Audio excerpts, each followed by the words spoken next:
Assalamualaikum warahmatullahi wabarakatuh. Bagaimana kabarnya anak-anak hari ini? Alhamdulillah ya. Alhamdulillah kita hari ini masih diberikan kesempatan untuk belajar bersama di mata pelajaran biologi. Sebelumnya, apakah ada yang tidak masuk? Masuk semua ya? Sebentar ya. Aku cek presensi terlebih dahulu. Robiah, Ria,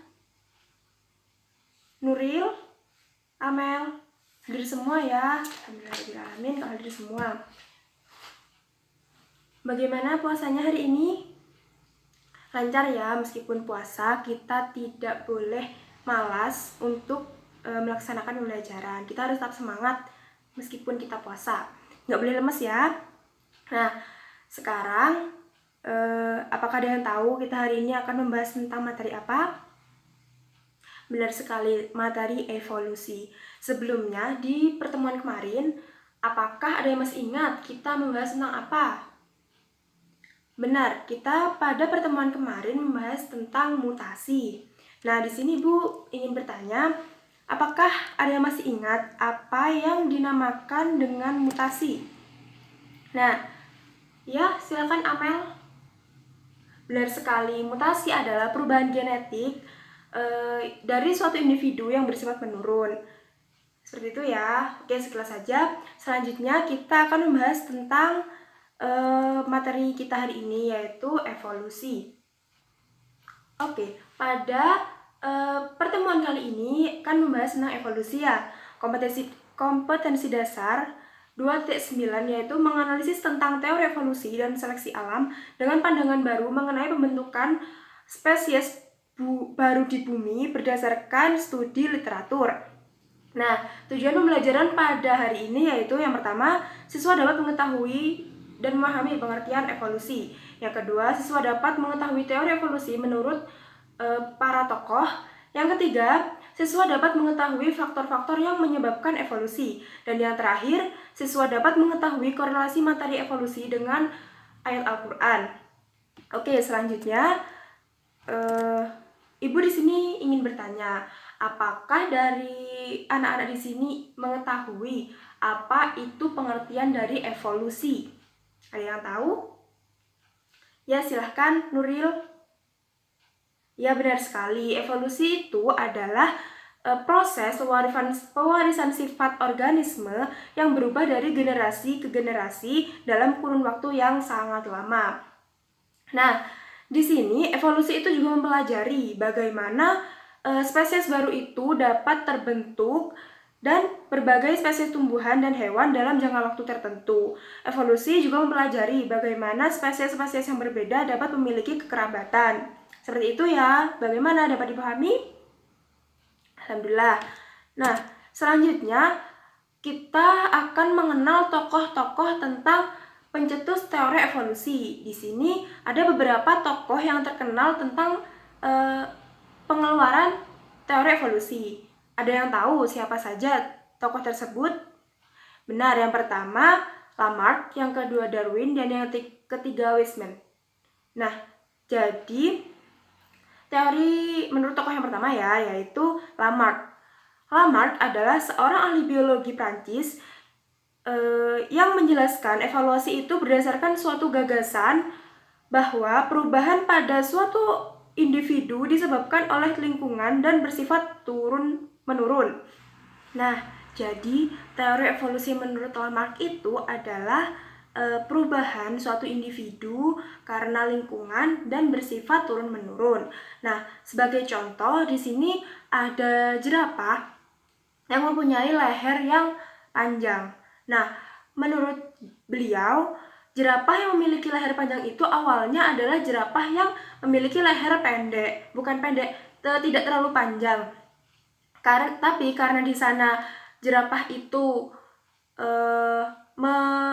mengkonsumsi daun yang di atas, yang di pohon yang lebih tinggi, jadinya jerapah tersebut memanjangkan lehernya secara perlahan. Jadi lama-kelamaan leher jerapah itu menjadi panjang. Jadi leher jerapah yang panjang itu nantinya juga akan diwariskan ke keturunan selanjutnya. Begitu teori evolusi menurut Lamarck. Yang kedua adalah Darwin. Nah, Darwin adalah seorang peminat ilmu alam dari Inggris. Beliau pada tahun 1831 mengikuti perjalanan pelayaran HMS Beagle. Nah, selama perjalanan ini, Darwin banyak mengumpulkan fosil, batuan, dan mengamati berbagai makhluk hidup yang dijumpainya. Nah, ketika merapat ke Kepulauan Galapagos, Darwin itu menjumpai berbagai makhluk hidup yang menarik perhatiannya, terutama burung-burung finch. Burung finch itu juga ditemukan di Inggris, tapi burung finch di Galapagos itu memiliki banyak variasi bentuk paruh. Nah, dari sini Darwin menyadari bahwa struktur yang bervariasi itu terbentuk karena adaptasi terhadap lingkungan tertentu. Nah, perbedaan struktur itu sesuai dengan keanekaragaman sumber makanan yang tersedia. Dan juga Darwin meyakini bahwa burung finch itu berkerabat dekat. Maksudnya meskipun burung finch itu banyak bedanya, tapi semua burung finch itu berkerabat dekat. Namun perbedaannya pada sumber makanannya burung itu tadi. Nah, menurut Darwin itu, burung finch yang ada di Galapagos terdiri dari 13 spesies yang berasal dari satu spesies burung finch dari Amerika yang bermigrasi ke Galapagos. Seperti itu. Nah, selanjutnya tokoh yang ketiga yaitu Weismann. Nah, siapakah sih beliau? Nah, jadi beliau adalah seorang tokoh biologi yang berpendapat bahwa evolusi itu adalah begini. Evolusi itu tidak dipengaruhi oleh lingkungan, melainkan dipengaruhi oleh sel-sel yang tumbuh. Sebagai buktinya, beliau berpendapat dengan cara mengawinkan 2 ekor tikus yang dipotong ekornya. Nah, sampai tikus itu generasi 21, semua anak tikus yang dilahirkan itu memiliki ekor yang panjang, dan beliau menyimpulkan bahwa perubahan sel tubuh karena pengaruh lingkungan tidak akan direalisasikan ke generasi berikutnya, tidak akan diturunkan ke generasi berikutnya. Jadi hal ini itu membuktikan bahwa teori evolusi Lamarck itu tidak benar, jadi tidak diwariskan seperti itu. Nah, baik, selanjutnya yaitu begini. Sebelum adanya tokoh-tokoh tadi itu mencetuskan teori evolusi, sebenarnya sudah sangat lama itu ada tokoh Islam yang juga mencetuskan teori evolusi. Di sini ada beberapa. Yang pertama ada Al-Jahid. Nah, Al-Jahid itu adalah ulama di bidang filsafat Islam dan menjadi pemikir gerakan Mu'tazilah.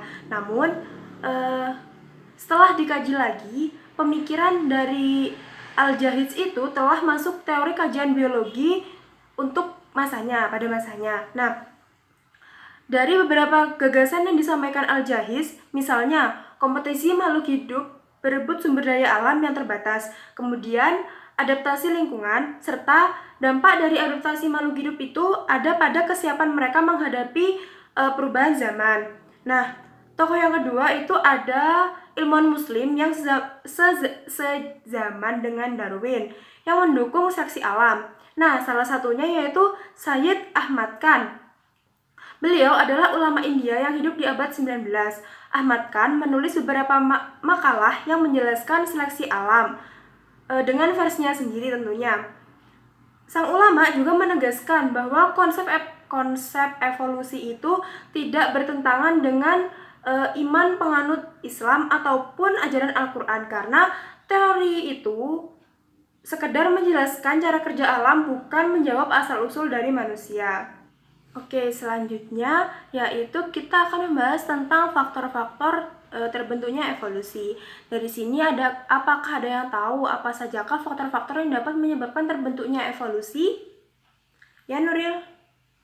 Ya, benar sekali. Jadi faktor-faktor terbentuknya evolusi itu ada 5. Nah, sebelumnya seorang profesor matematika dari Inggris yang bernama Godfrey Harold Hardy dan seorang dokter dari Jerman yang bernama Wilhelm Weinberg secara terpisah mempublikasikan analisisnya mengenai keseimbangan gen dalam populasi yang dikenal sebagai hukum Hardy-Weinberg. Nah, Hukum tersebut menyatakan bahwa frekuensi alel atau gen dalam populasi dapat tetap stabil dan tetap berada dalam keseimbangan dari satu generasi ke generasi dengan syaratnya sebagai berikut. Nah, jadi faktor-faktor terbentuknya evolusi itu bisa dikatakan yang pertama jumlah populasi besar, yang kedua perkawinan secara acak atau random, yang ketiga tidak menjadi mutasi maju atau balik, tidak terjadi mutasi maju atau balik, yang keempat tidak ada seleksi, dan yang kelima tidak ada migrasi. Jadi apakah dari yang Ibu jelaskan tadi sudah paham semuanya? Sudah paham ya? Nah, untuk selanjutnya di sini Ibu mempunyai gambar yang tadi sudah Ibu sebutkan ya. Ini contoh dari bentuk paruh dari teori Darwin yang menyatakan bahwa paruh burung finch itu dapat dibedakan menurut jenis makanan yang dia makan. Jadi makanan yang dia makan itu sangat mempengaruhi bentuk paruh dari burung finch itu sendiri. Nah, di sini Ibu akan membuat kelompok, ada 4 kelompok dalam kelas ini untuk mendiskusikan ini, gambar jerapah. Ada gambar 1 dan gambar 2. Nah, di sini Ibu akan membentuk kelompok dari masing-masing dari jumlah dari siswa di kelas ini.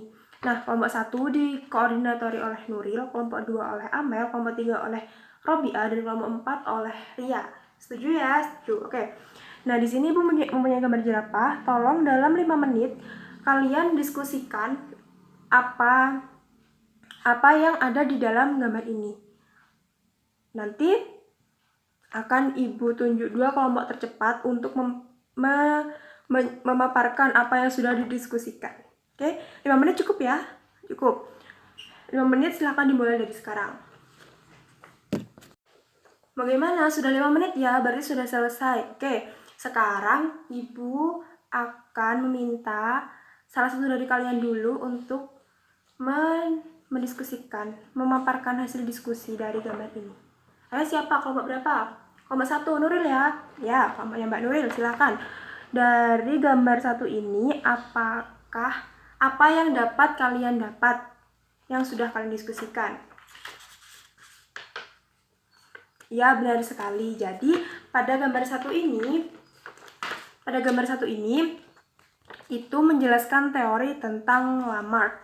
Nah, di mana teori itu jadi menurut Lamarck teori evolusi itu bergantung pada adaptasi lingkungan dan juga dapat diwariskan ke keturunan selanjutnya, seperti gambar di sini. Nah, ini kan awalnya ini tidak tinggi ya, leher jerapah itu tidak tinggi. Nah, terus lama-kelamaan pada generasi selanjutnya itu leher jerapah itu tinggi. Jadinya berpatokan pada adaptasi lingkungan, pada perubahan lingkungan yang menyebabkan leher jerapah itu lama-kelamaan tinggi dan dapat diturunkan ke keturunan selanjutnya. Oke, selanjutnya yaitu gambar yang kedua. Apa yang kalian dapat dari gambar nomor 2? Ya, kelompok 4, silahkan. Benar sekali bahwa gambar ini itu menunjukkan teori dari Darwin. Karena apa? Teori Darwin itu menjelaskan evolusi itu tergantung pada seleksi alam. Nah, jadi awalnya gambar pertama itu kan ada jerapah yang berleher pendek dan juga ada jerapah yang berleher panjang. Nah, di sini jerapah berleher pendek itu tidak ada di gambar selanjutnya. Karena apa? Karena jerapah berleher pendek itu tidak dapat beradaptasi dengan alam, sehingga ketika dia kehabisan makanannya di bawah, dia tidak akan bisa menjangkau makanannya di atas dan menyebabkan jerapah ini itu mati atau gugur dari seleksi alam. Dan juga menurut teori Darwin,